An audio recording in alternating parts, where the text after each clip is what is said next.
บายดีหมู่ครูทุกคนมาพอกับสุขสันต์ SKG คือเก่าเนาะทุกคนเนาะสบาย FC ฝั่งไทยและฝั่งลาวผู้ติดตาม200 คน หลายโพดมื้อนี้สุขสันต์สิมาเว้าเกี่ยวกับรายได้ของคนทั่วไปและรายได้ของคนชนชั้นปานกลางและคนชนชั้นสูงเนาะทุกคนเฉพาะคนลาวเด้อทุกคนเด้อเฉพาะคนลาวเด้อคนไทยที่อยากได้ประโยชน์หรือว่าอยากได้ความรู้เนาะก็เข้ามาฟังได้เนาะทุกคนเนาะสุขสันต์สิมาเว้าเกี่ยวกับคนที่หาเงินสีเทาเนาะทุกคนคนที่หาเงินสีเทาหรือคนที่หาเงินทางลัดเนาะโดยส่วนมาก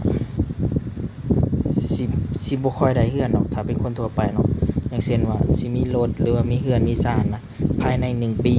5ปีเนาะสำหรับคนทั่วไปเนาะ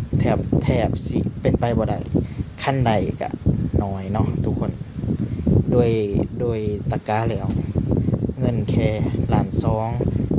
ของคนแรงงานทั่วไปสำหรับคนลาวเนาะทุกคนเนาะล้านสองก็เทียบเท่ากับประมาณ 2,000 บาทของเงินไทยเนาะทุกคนต่อเดือนนะทุกคนมีล้านสองล้านหา2ล้านเนาะ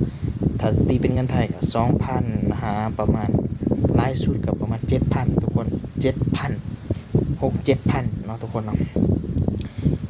ดังนั้นแล้วในปัจจุบันนี้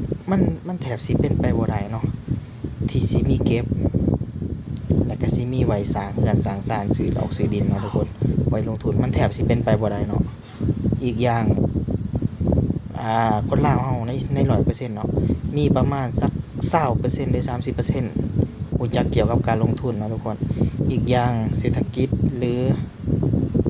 พวกดิจิทัลอิหยังก็บ่ได้อำนวยให้คนลาวเฮาสิไปลงทุนขนาดนั้นเนาะทุกคนเนาะย้อนว่ารัฐมีการกีดกันเนาะแล้วก็การลงทุนกับเขาบ่ถึงอย่างเช่น TikTok ก็ไลฟ์สดบ่ได้หรือว่าเปิดรายได้จาก Facebook ก็เฮ็ดบ่ได้เนาะเพราะบ่มีผู้สนับสนุนเนาะทุกคนมันหลายๆอย่างเนาะหรือว่า YouTube ก็บ่มีพรีเมียมเนาะหลายๆอย่างก็เลยบ่ค่อยมีผู้ที่สร้างรายได้หลายเนาะนอกจากผู้ที่ฝึกฝนตัวเองอะไรดูมันเฮ็ดคลิปลง YouTube หรือเฮ็ดคลิปลง TikTok สร้างชื่อเสียงเนาะตัวเองเนาะแล้วก็ขายเครื่องออนไลน์เนาะหลักๆแล้วคนที่มีเงินเนาะก็แม่นคนที่ขายเครื่องออนไลน์ส่วนหลายเนาะแล้วก็โปรโมตตัวเองเฮ็ด YouTube ขายของออนไลน์เนาะส่วนหลายแต่ตะกาของคนแล้วคนที่มีชนชั้นธรรมดาหรือถึงปานกลางเนาะของคนลาวแท้ๆจะมีเงินสร้างเรือนถามว่าได้บ่ได้เนาะแต่ว่าเป็นหลังเลยมันแทบสิเป็นไปบ่ได้ใน1-5 ปีเนาะบอกว่า10 ปีขึ้นไปถึงจะมีนะบอกว่า6-7 ปีขึ้นไปถึงจะได้นะทุกคนเพราะว่าค่าเงินกีบหรือว่าค่าเงิน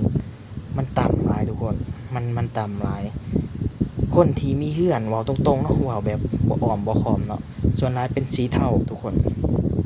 อย่างเช่นว่าค่าลึกเถื่อนสล็อตเกี่ยวกับพนันออนไลน์ค่าสิ่งที่มันผิดกฎหมายทุกคนค่าสิ่งที่มันผิดกฎหมายแต่ว่าเอามาฟอกเงินให้มันเป็นสีขาวโดยบ่ผ่านบัญชีของตัวเองทุกคนอันนี้ทุกคนสิเข้าใจกับข่าวเนาะคำว่าฟอกเงินเนาะโดยผ่านบัญชีของคนอื่นประมาณ10 คนอย่างต่ำเนาะในกลุ่มของเขานะอย่างต่ำ10 คนถึงจะเข้าบัญชีเขาได้นะมันเข้าบัญชีใหญ่นะและคนพวกนี้นี่จะได้เงินหลายเนาะเขาจะมีเงินทางลัดนี่แหละเขาเรียกว่าเงินทางลัดเนาะแต่เงินทางลัดนี่จะบ่ค่อยสะอาดเนาะถ้าเป็นพวกที่ชนชั้นมีตระกูลแน่คนที่อพยพมาเช่นคนเวียดคนจีนส่วนมากนี่ก็มีเท่ากันหลายคือกันเนาะก็ปะปนกันเนาะพวกนี้ส่วนหลายสิค้าขายเนาะพวกนี้สิเป็นตระกูลชนชั้นปานกลางพวกนี้จะมีเรือนมีศาลเนาะพวกนี้เนาะพวกนี้จะสร้างฐานะได้ขนาดว่าเขาสร้างได้เนาะอย่างต่ำรายได้ของเขาต้องผ่านประมาณ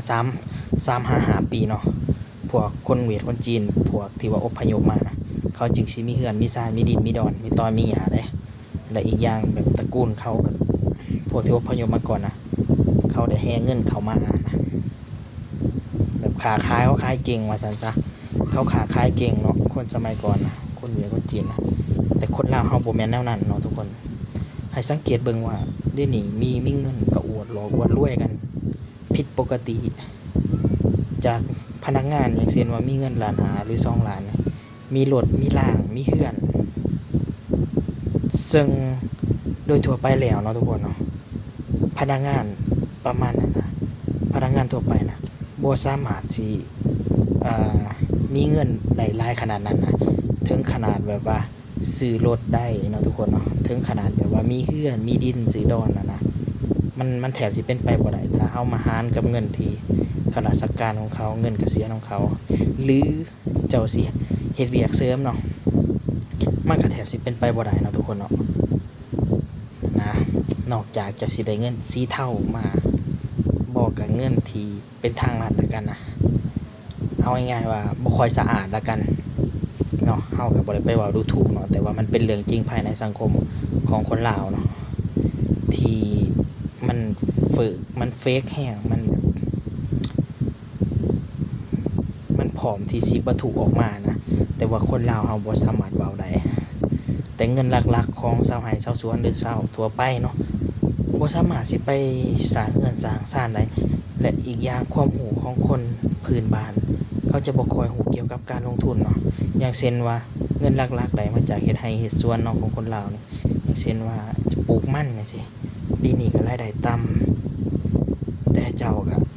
ได้เงินมาสมมุติว่า20-30ล้านเนาะเจ้าก็ไปผ่อนรถซื้อรถให้ลูกไปเรียนมหาลัยหรือส่งเงินให้ลูกก็หมดแหละทุกคนนั่นแหละมันเป็นปัญหาใหญ่ของสังคมลาวเนาะแต่ว่าจุดประสงค์ที่สิมาเว้ามื้อนี้เกี่ยวกับเงินเท่าเนาะเงินทางลัดเงินที่มันบ่ค่อยสะอาดเกี่ยวกับนั่นแหละว่าเป็นหยังคนหาเงินวัยรุ่นซุมื้อนี้หาเงินปี2ปีมีรถซื้อรถซื้อเรือนซื้อดินเนาะแต่คนทั่วไปนะมันแทบสิเฮ็ดบ่ได้นะทุกคนแม่นอยู่เขามีความสามารถมีความรู้ถึงเจ้าสิลงทุน3ด่าน4ด่าน5ด่านโดยส่วนหลายเนาะทุกคนเนาะใน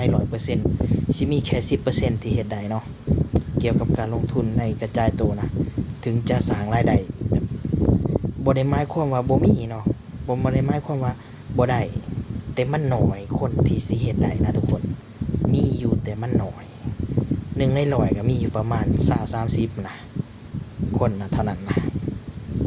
ของประเทศเฮานะเอามาเทียบกับ GDP หรือรายได้ของหัวคนต่อไปนะถ้าเทียบเป็นบาทก็ประมาณ 3,000 บาทมันแทบสิเป็นไปบ่ได้นะทุกคนบวกกับค่ากินค่ายาค่าใส่จ่ายในชีวิตประจำวันแค่น้ำมันขับรถออกไปข้าราชการเนาะแค่น้ำมันไปเฮ็ดเวียกก็หมดแล้วทุกคนกับค่ากินกับเปียกถ้วย4-50เนาะกับเงินเดือนล้านห้าสมมุติว่านะอย่างสุดก็2ล้านถ้าว่าดีแน่2ล้านห้า3ล้านนะมันเป็นไปบ่ได้ทุกคนนอกจากเจ้าสิหาเงินสีเทาหรือว่า1เนาะนอกจากมันเป็นไปได้สิ่งที่มันเป็นไปได้ก็คือ1ค้าขายแต่ค้าขายของเจ้าก็ต้องใหญ่และมั่นคง2กระจายสินทรัพย์กระจายรายได้เนาะอย่างต่ำประมาณ4-5 รายได้ถึงจะสามารถซื้อดินซื้อเรือนซื้อรถซื้อร่างได้แต่ถ้าข้าราชการทั่วไปเนาะก็ต้องมีอาชีพเสริมอย่างต่ำก็3-4 รายได้คือกันเนาะแต่มันเป็นไปบ่ได้ทุกคนสำหรับคนทั่วไปนะมีอยู่แต่มันน้อยนะทุกคนเนาะอันนี้สิมาบอกเรื่องที่มันเนาเฟกอลีในสังคมลาวเฮานะ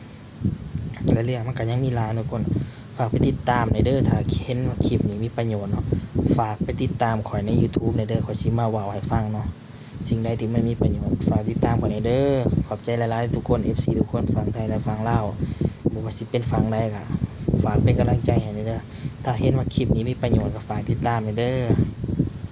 ทุกสันขอลาก่อนให้ขอลาไปก่อนฝากติดตามในเด้อทุกคน